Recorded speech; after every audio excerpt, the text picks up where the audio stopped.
നടൻ മോഹൻലാലിനെ ആദരിച്ച് Sri Lankan parliament. Deputy speaker doctor Rizvi സാലിഹിന്റെ ക്ഷണപ്രകാരമാണ് മോഹൻലാൽ പാർലമെന്റിലെത്തിയത്. സമ്മേളനം നടക്കുന്നതിനിടെയാണ് മോഹൻലാൽ സഭയിൽ ആദരിക്കപ്പെട്ടത്. Deputy speaker doctor Rizvi Salih മോഹൻലാലിനെ സഭാംഗങ്ങൾക്ക് പരിചയപ്പെടുത്തി. മഹേഷ് നാരായണൻ സംവിധാനം ചെയ്യുന്ന പുതിയ ചിത്രത്തിന്റെ ഷൂട്ടിങ്ങിനായാണ് താരം ശ്രീലങ്കയിലെത്തിയത്. ശ്രീലങ്കൻ പാർലമെന്റ് തനിക്ക് തന്ന ആദരവിൽ മോഹൻലാൽ സോഷ്യൽ മീഡിയയിലൂടെ നന്ദി അറിയിച്ചു.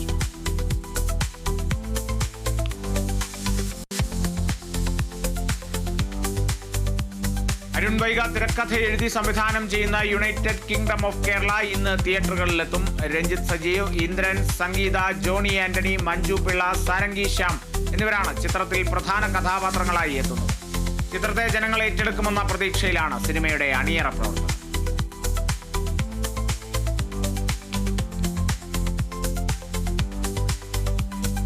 മലയാളം വെബ് സീരീസായ കേരള ക്രൈം ഫയൽസ് 2 പ്രേക്ഷകരിലേക്ക്. സീരീസ് ഇന്നു മുതൽ OTT പ്ലാറ്റ്ഫോമായ ജിയോ ഹോട്ട്സ്റ്റാറിൽ സ്ട്രീമിംഗ് ആരംഭിക്കും.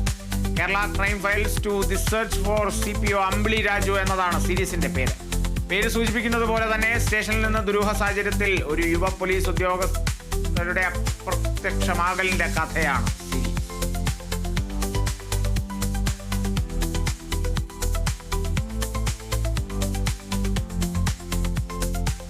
മാജിക് ഫ്രെയിംസിന്റെ ബാനറിൽ ബിൻഡോ സ്റ്റീഫൻ സംവിധാനം ചെയ്ത ദിലീപ് ചിത്രം പ്രിൻസ് ആൻഡ് ഫാമിലി OTTയിലേക്ക് C5ലാണ് ചിത്രം സ്ട്രീം ചെയ്യുക. ഇന്നു മുതൽ ചിത്രത്തിന്റെ സ്ട്രീമിംഗ് ആരംഭിക്കും.